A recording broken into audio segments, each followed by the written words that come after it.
psicóticos pueden crecer, pueden desarrollarse, pueden salir a la luz. Veamos a continuación.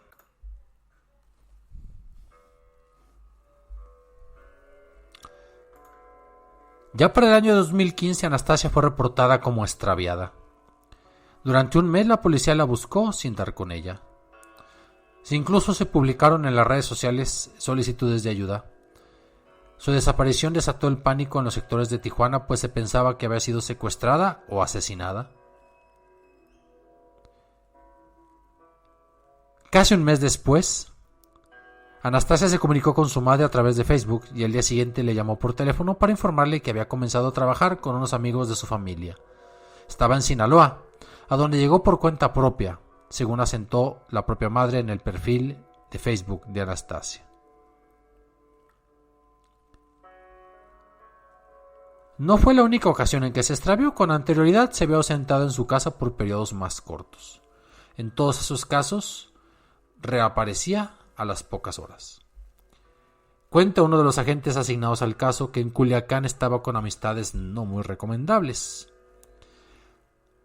Lo que no imaginaban sus padres era que desde años atrás Anastasia se había hecho aficionada a varias drogas, primero en afán experimental y luego como adicción. Anastasia utilizaba algunas redes sociales para emitir mensajes, para expresar cosas que pensaba y otras que no advertía que había comunicado. El perfil de Anastasia en algunas de estas redes tenía como fondos dibujos de escenas suicidas, una mujer con la soga al cuello o incluso ingiriendo pastillas, otra con una pistola en la sien. A veces afirmaba en esas redes sociales que ella no estaba cuerda. Había buscado trabajo sin encontrarlo en su ciudad natal. Los roces con su madre a causa de su hermana menor eran cada vez más desagradables. Lo que se vivía en esa casa no era un idilio, era una constante confrontación.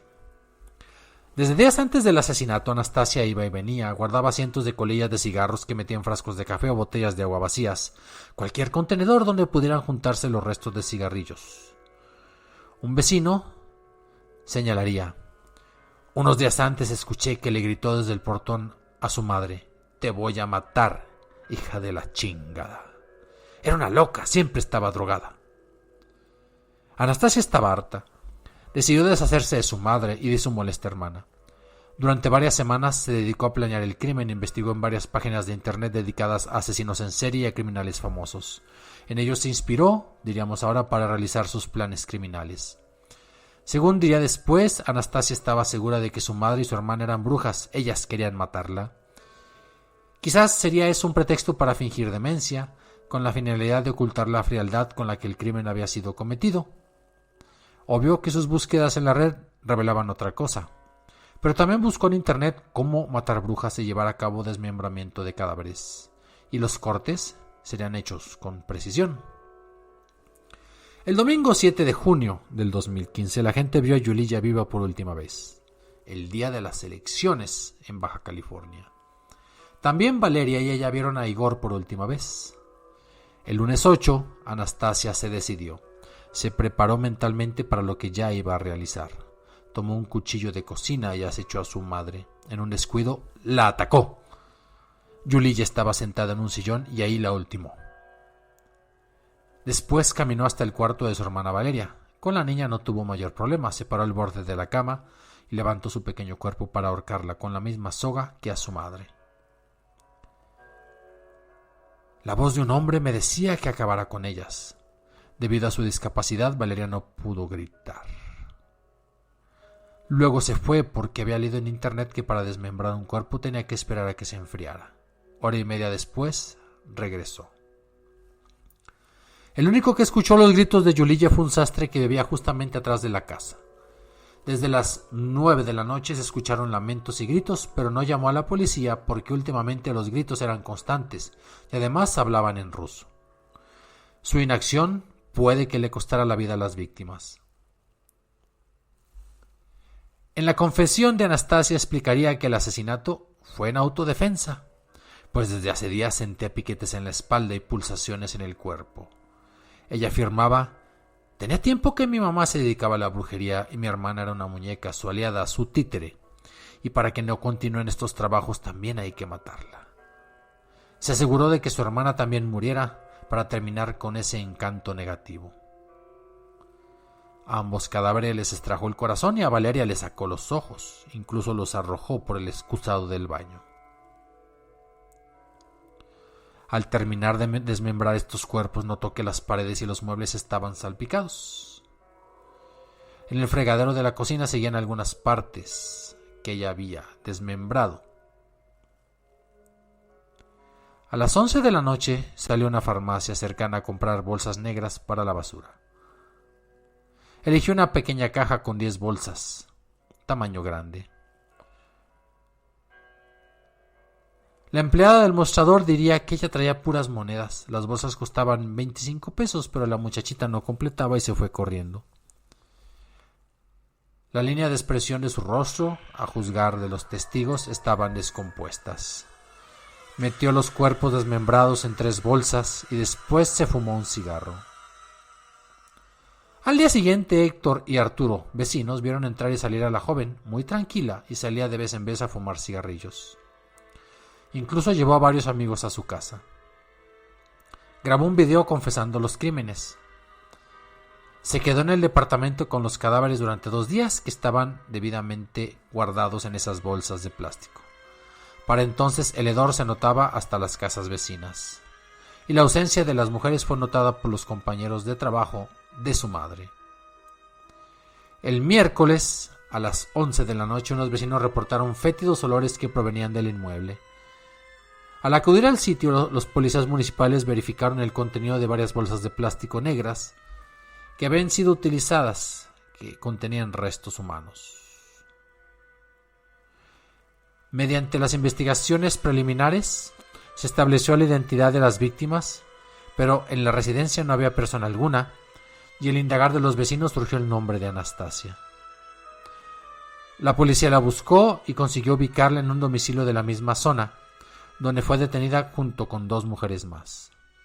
Cuando los agentes le preguntaron delante de sus amigas si sabía por qué estaban ahí, respondió: porque maté a mi madre y a mi hermana. En la escena del crimen ya había arribado el esposo y el padre de las víctimas y de la asesina. Ya había sido notificado y lo habían detenido también. Los 4 fueron remitidos y presentados para que rindieran su declaración ministerial. Para la policía eran claros los indicios de que Anastasia era la autora del homicidio. El alcalde, Jorge Astiazarán, declaró: es algo muy lamentable y no podemos justificar el hecho violento. Las 2 chicas que estaban con la joven sospechosa fueron puestas en libertad, pues no tenían relación alguna con el crimen. El padre quedó en calidad de presentado junto con la hija, que rindieron su declaración. Anastasia confesó el crimen y dice que ahorcó y apuñaló a su madre, y a su hermana la mató de igual forma y después la decapitó. Eran brujas, aseguró, por eso las maté. Intentaban embrujarme y una voz me pidió que las matara. Les saqué el corazón y las decapité porque es la única manera de acabar con las brujas. En el momento del crimen, Anastasia no se encontraba bajo el influjo de las drogas. El padre le dijo a los agentes del Ministerio Público que tenía sentimientos encontrados y que no estaba muy interesado por el caso. Un día después, los agentes indicaron que Anastasia era la única persona implicada en el doble asesinato. Anastasia quedó libre en un acto de extraña justicia, debido a que no se otorgó la orden de aprehensión en su contra, porque se marca en el Código Penal de Baja California un plazo de hasta 15 días hábiles, que en días naturales pueden ser hasta 3 semanas,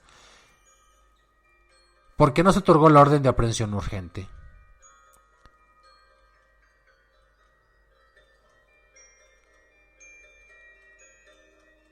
¿Qué pasó mientras estuvo libre antes de que fuera capturada de nuevo? Se fue a la playa con una bolsa de galletas, unos cigarros y un encendedor, a contemplar el atardecer. Incluso fue entrevistada por algunos reporteros. Su padre no quería tener nada que ver. 10 días después del crimen fue detenido otra vez, ahora en el Parque México. La arrestaron y la trasladaron al Centro de Readaptación Social de Tijuana, y el lunes 22 se celebró la misa de las víctimas en una iglesia del fraccionamiento Playas de Tijuana.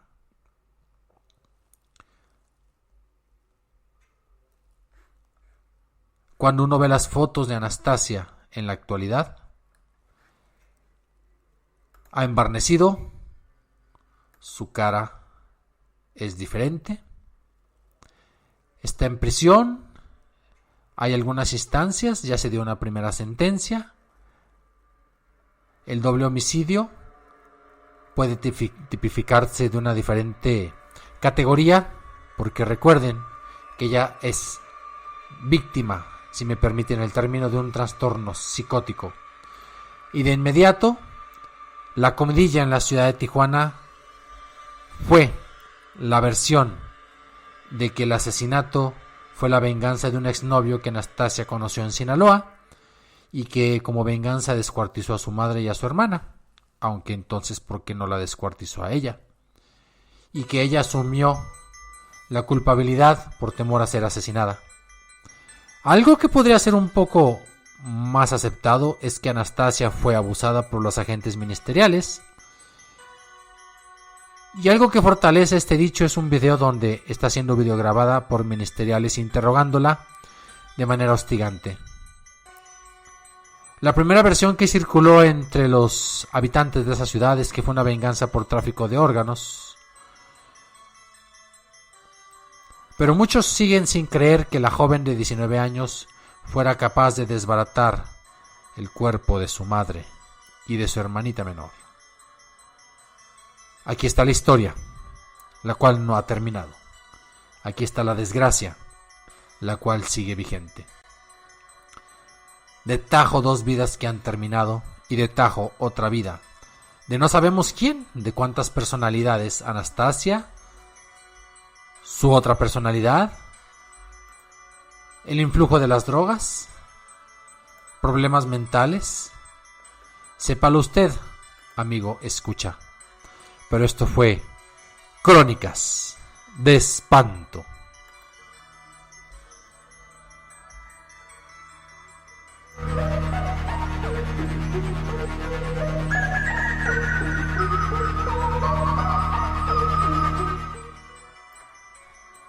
Créditos al portal El Financiero, a La Silla Roja, a Tijuana Sin Censura, a El Universal, a Criminal Enciclopedia del Crimen, a Global Media y al blog Escrito con Sangre.